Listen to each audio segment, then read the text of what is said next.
But last but not least, there's a video posted on Xbox channel called "Updates on Xbox Business" for on the Xbox podcast, 20 minutes long. And this was regarding what we talked about last week about potentially Xbox games going over to PlayStation and Nintendo, and then Xbox, specifically Xbox exclusive games, and therefore Xbox ended up, not selling consoles, stopped making consoles, ended up going the way of Sega and only selling software. So they got ahead of it and came out, released a little podcast telling us what's happening. They said that 4 games are going to other consoles, and it's not Starfield or Indiana Jones. It's not any of their big major first party games. Interesting. So the rumors said Hi-Fi Rush and Pentiment were coming to Nintendo and PlayStation. For some reason, actually, I think I know why. So it was announced yesterday that Nintendo is having an event, but it's not it's a state of play, but it's not like it's a direct, but it's not it's a partner showcase. So what's probably happening there, and the reason why they didn't just straight up say what the games were, is because they didn't want to. They already have some, these are probably going to be announced at that Nintendo thing, and they didn't want to break contract and announce these games, but they also had to say something soon, otherwise people would be, going crazy. So they couldn't actually say which games are coming, but Hi-Fi Rush and Pentiment were in the early rumors, but now the other 2 games that people are saying are coming are Sea of Thieves and Grounded, which makes sense. Interesting. These are 4 games. Sea of Thieves. Yeah, these are 4 games that make sense that they would put on other consoles for the sake of making more money. Hi-Fi Rush was a game made by the studio that is made by Tango Gameworks, which is a studio that made was it Ghostwire Tokyo and The Evil Within 1 and 2, which I need to play the second one. The first one was really good. They made Hi-Fi Rush, very different game from any other game that they ever made. Personally, it wasn't for me, but it'd probably be a game that you enjoy because I know you like rhythm games. Yeah, you like rhythm games and you like hack and slash, and this is a hack and slash rhythm game. It's also really short. Yeah, I've heard of. Oh, go ahead. No, I'm just saying it's also really short. Got you. Yeah, I've heard a lot about Hi-Fi Rush. I just haven't had a chance to check it out yet. I've been wanting to. Game Award for Best Audio Design, I think. So, it did. Even though I think Dead Space should have won, but I get it. And Pentiment, I had to look up what that was. I still don't know. It's some indie looking game. I don't know what it is, but I know Sea of Thieves and Grounded. Grounded is the game where you're like a small person surrounded by like animals and bugs and stuff. And Sea of Thieves is it's Sea of Thieves, pirate game. The most popular pirate game out right now. Yep. And it was Xbox exclusive until now. It's about to not be. And yeah, I feel like those are games that make sense. Phil Spencer said that on the Xbox podcast that I do have a fundamental belief that over the next 5 or 10 years, exclusive games, games that are exclusive to one piece of hardware, are going to be a smaller and smaller part of the games industry.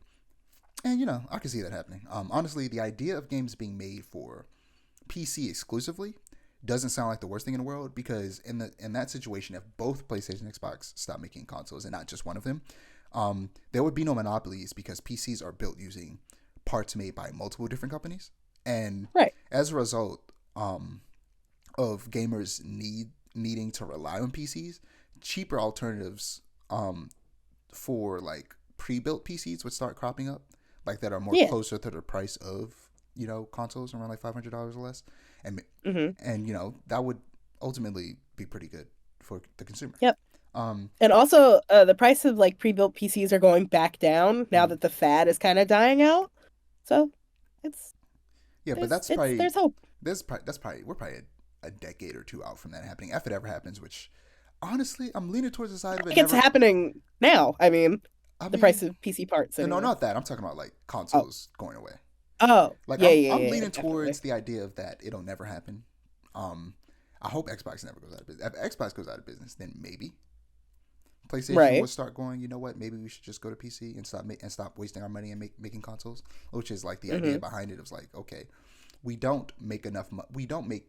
Essentially, consoles are always sold at a loss, meaning that it costs more to make them and sell them than they get from people buying them, and they recoup that money by selling software, by selling games that are exclusive to the console, or people just buying games for that console. Xbox doesn't tend to make that money back like PlayStation and Nintendo do.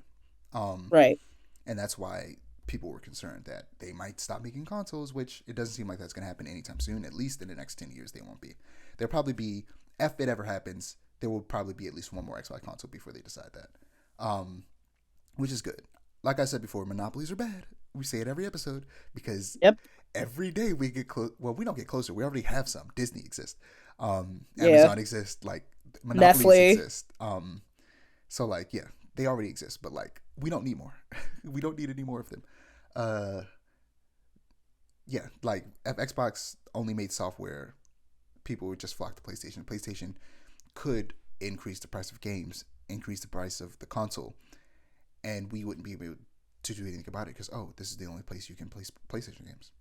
You, Right. we release them on PC, but that's like a year after. So like, if you want to play them, if you want to play them now, you gotta buy PlayStation. And unfortunately, I would probably buy it. So like, I'm glad that Xbox is still going to be out there making games because it's like also, I said it last time that this was probably a situation where it was like people are throwing in other games to just get attention to their articles and kind of just blowing it out of proportion. I said that last week or 2 weeks ago, Right. and that's exactly what happened. Because why would they do this? Because they just bought Activision. Why would they then decide? You know what? Let's just stop making. Let's just stop making games for this console when we just bought all these studios to make exclusive games for this console.